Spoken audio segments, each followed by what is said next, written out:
I remember the night my father sold what was left of my grandfather's life. He didn't say it outright. He just poured another drink, looked at me over the rim of the glass, and said, "It's just stuff.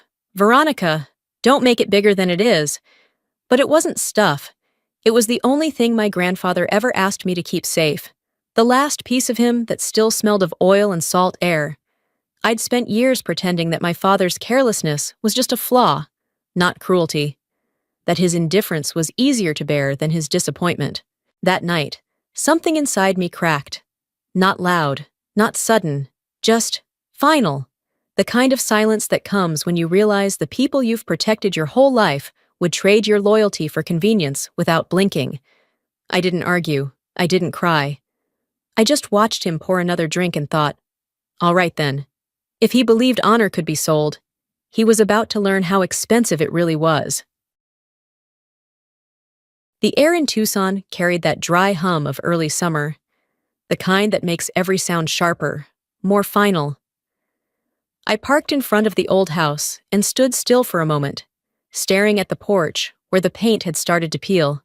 For a second, I thought about turning around, but habit and something like duty made me go on. The garage door creaked when I lifted it, dust floating through the sunlight like the ghosts of all the weekends I spent there. The space was empty. No navy blue car, no wooden chest, just a wide, dark stain on the concrete. The shape of something that used to belong to us. Footsteps behind me. My father appeared, coffee in hand, eyes tired but unbothered. "You're back early," he said without looking.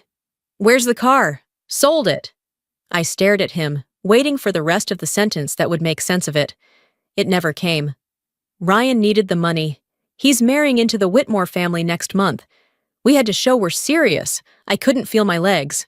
The clock inside the house ticked too loudly, and the air suddenly tasted of metal. That car was his life. No, it was his nostalgia. You can't drive memory forever. He walked away. I didn't follow. When I finally stepped outside, the sunlight hit something glinting by the door, a small badge, half buried in dust, engraved with Eagle 217. I slipped it into my pocket and drove off without looking back. 2 weeks later, the phone rang. "Ma'am, this is Miles Carter from Prescott Military Estate Auctions. We found something inside your grandfather's car. You might want to come." The line went quiet. So did I. That was the moment everything that had been buried in my family began to stir. The drive from Tucson to Prescott took almost 3 hours. The desert stretching endlessly under a pale metallic sky. Heat shimmered off the highway, but the air inside the car felt cold, like the kind of silence that comes after something has already broken. I didn't turn on the radio. I wanted to hear every thought that hurt. When I finally reached the auction lot, Miles Carter was waiting near a line of dust-covered vehicles. He looked like the kind of man who'd once worn a uniform.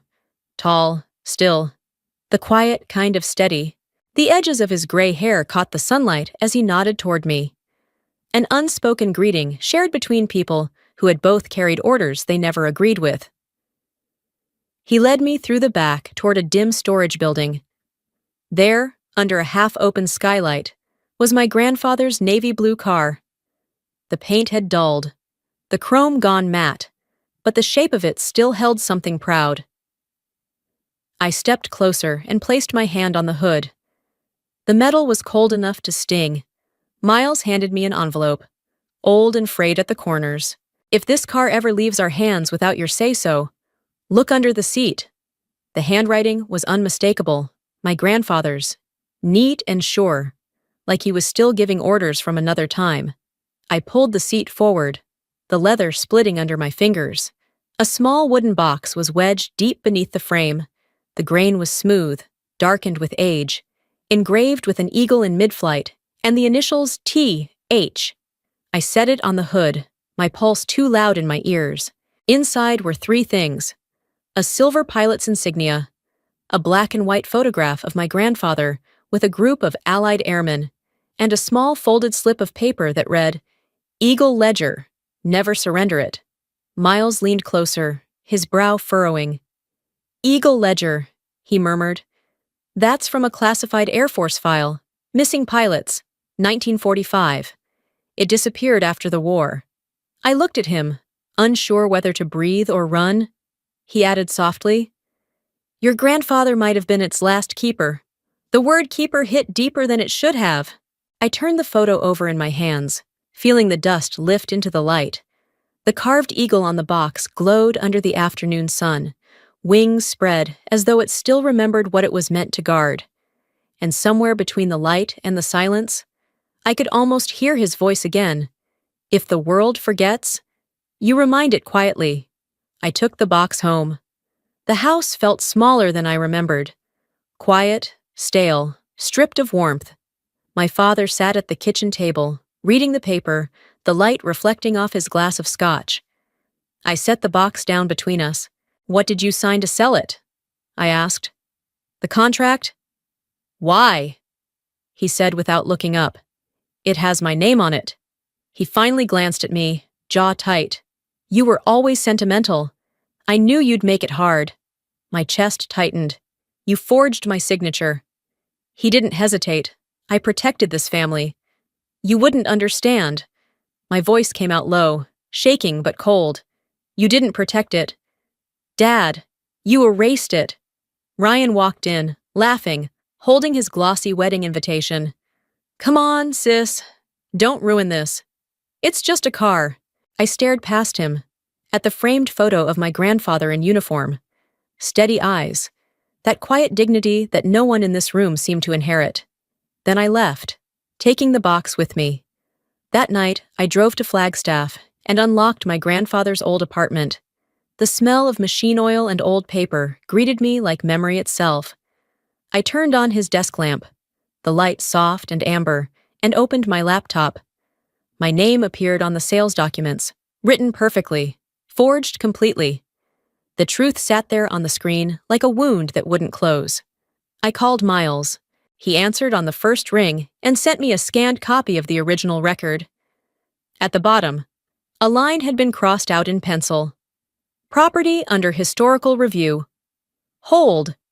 Someone had tried to stop the sale. Someone had known. I stared at the carved eagle glinting under the lamplight, the wings outstretched like it was trying to lift off again. Maybe my grandfather had been right all along. Maybe the car really was meant to protect me, just not in the way anyone expected. I closed the box gently and sat back in the chair, the desert wind pressing faintly against the window. I didn't know what came next, but I knew one thing for certain. This wasn't over. 2 days passed before Rebecca called back. Her voice was calm but strained, the way it sounds when someone's holding something heavy. "V." I looked into that note, she said. "The Eagle Ledger isn't folklore, it's real. And your grandfather's name, Thomas Hale, appears on the last custody record." I sat in a small cafe across from Davis-Monthan Air Base, the sun hitting the glass until everything shimmered. Outside, the wind tossed sand against the sign that read, "Air Force Proud." "So what was it?" I asked. "A post-war recovery file," she said. "Pilots listed as missing who never made the official rolls. It vanished in 1946. Then came another email from her, a faded 1973 memo. Stamped confidential. Custodian, call. Thomas Hale, Authority for Off-Record Civilian Aid Distribution. I stared at the words, remembering my grandfather's voice when I was 16. Sometimes orders are wrong, kiddo, but keeping your word never is. It hit me. This wasn't nostalgia. The car, the letter, the box, everything was evidence. He had protected the truth, not a memory. When I got home, my father was watching TV. Ryan stood on the screen beside his fiance's father, smiling under the headline, "The Whitmore-Hale Alliance, a New Arizona Legacy." I dropped the document in front of him. "You sold government property. It's under review." He laughed, sharp and bitter. That was junk. He was obsessed. He was protecting something. I said, "You sold it without asking what it was." I moved this family forward, or away from who we were. My eyes caught a contract on the counter, Horizon Heritage Developments. "You sold the hill too." It's just land. Nobody's been up there for decades. That hill was where my grandfather once built his test hangar. As I walked out, Rebecca called again. V, you need to see this. The map from your grandfather's letter matches coordinates north of Flagstaff, Hale Hill. I pulled over on the highway, staring at the horizon. If she was right, the Eagle Ledger wasn't gone. It was waiting. 3 days later, I went to dinner at Ryan's new house. The gate shimmered with his company's logo, Hale Heritage Homes. Inside, my grandfather's portrait hung on the wall, turned into a brand image. Ryan was glowing. We're turning our story into something marketable. People love nostalgia. You're selling honor like it's decor. I said. It's called vision. Sis. Grandpa's vision was to bring men home. Yours is to sell houses on their graves. The table went silent. My father's tone snapped through the air. Enough! Veronica! My phone buzzed. An email from Rebecca. A photo of a handwritten label. Eagle 217 Relief. Kept in Hale Hill Hangar. I held the screen up. That land you sold? It's where he buried his legacy. My father went pale. You're lying. Then let's dig. The father of the bride, a retired Air Force colonel, spoke up quietly. Thomas Hale. He recovered my unit's remains in France, 1945. That man was a saint. The room froze. The laughter, the pride, the show, all of it collapsed. My father's hand trembled around his glass. Ryan couldn't look up. I stood. Voice low but even. If you sell that land, you're not selling property. You're burying history twice. Outside, the desert wind tore through the yucca trees. I looked down at the photo of the Eagle 217 box glowing in the sunset. If they ever sell the sky, my grandfather had once said, make sure it still belongs to those who earned it. I knew where I was going next, back to the hill. And this time, I wasn't leaving without the truth. The night in Flagstaff was sharper than memory. The wind scraped against the windshield, whispering through the cracks as Miles studied the map on his lap. Rebecca's coordinates pointed straight toward Hale Hill, the land my grandfather once called his proving ground. You sure about this? Miles asked. No, I said, but he always told me the truth doesn't stay buried. It just waits for the right hands. The road narrowed until the headlights caught a rusted steel hatch buried under brush. Under the moonlight, faint letters emerged. 217 SQN. I reached into my pocket, pulled out the brass key that once belonged to my grandfather's car, and turned it in the lock. The click echoed like an answer. The hatch groaned open. Cold air poured out, thick with oil and paper dust. My flashlight swept across the wall until words appeared in faded paint. To remember is to serve. Inside, boxes lined the floor. In the back sat a small iron safe, the eagle emblem etched deep into its surface. My hands shook as I fit the key again. It turned easily. A bundle of leather-bound files, a sealed envelope, and an old gold insignia lay inside. I opened the envelope carefully. The first line hit like a blow. Report on Relief Fund Misuse. 1948. Internal investigation. At the bottom was the name Major Leonard Hale, my great-grandfather. Beneath it, my grandfather's handwriting. Father ordered to redirect funds meant for widows. I refused. It cost me my command. He'd sacrificed his career to shield the family name from his own father's corruption. I whispered. He covered his father's disgrace so his son could live clean. Miles's voice was heavy, and now that son sold it again. Among the papers was a list of relief recipients. Some names were crossed out. Others marked Prescott, Arizona. Rebecca confirmed over the phone. One family still lived there. The crest stamped in the corner, Air Relief Division, proved it was real. He never stopped serving, I said. No, Miles replied. He was protecting you before you were even born. We stepped outside carrying the box. The wind whipped sand around us like ghosts. Headlights flared behind, the sound of tires grinding gravel. My father's SUV stopped inches away. He stumbled out, pale and furious. You broke into my property! Your property! You mean Grandpa's oath? You're destroying this family? No, Dad. You already did, twice. By morning, the world had shifted.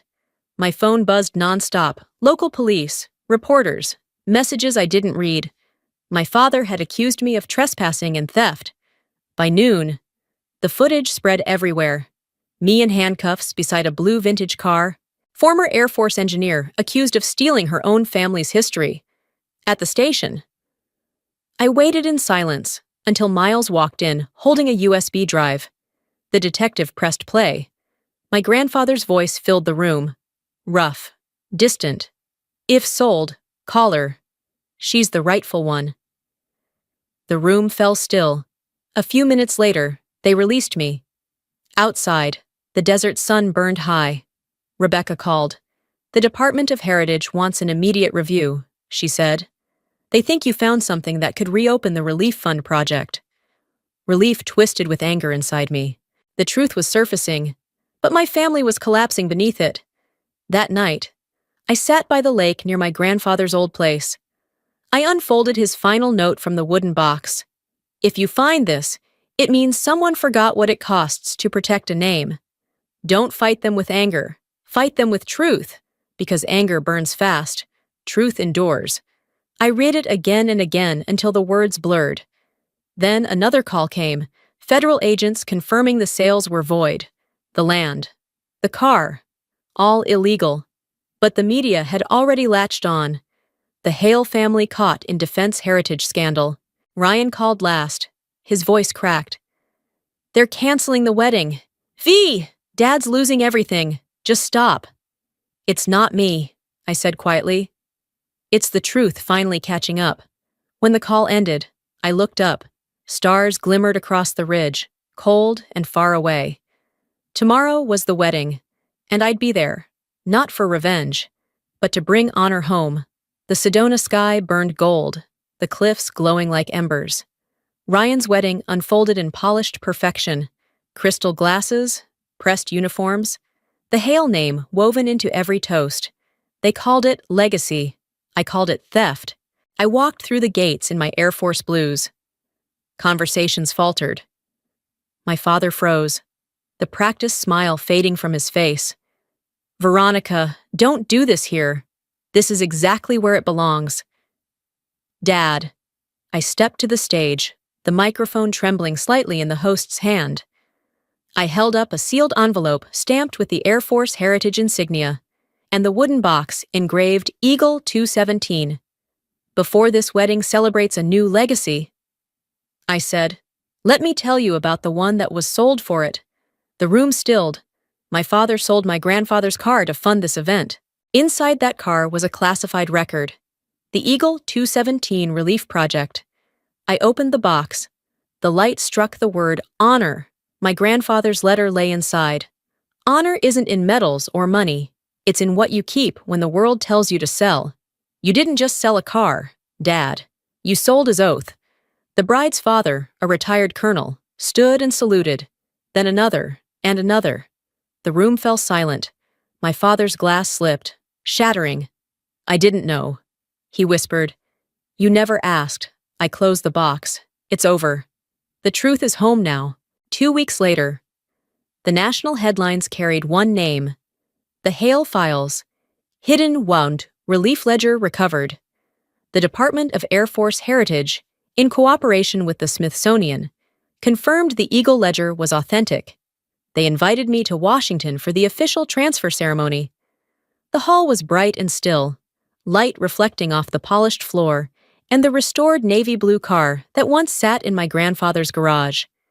It gleamed as though it had never aged, standing beneath a banner that read Eagle 217, Legacy of Service.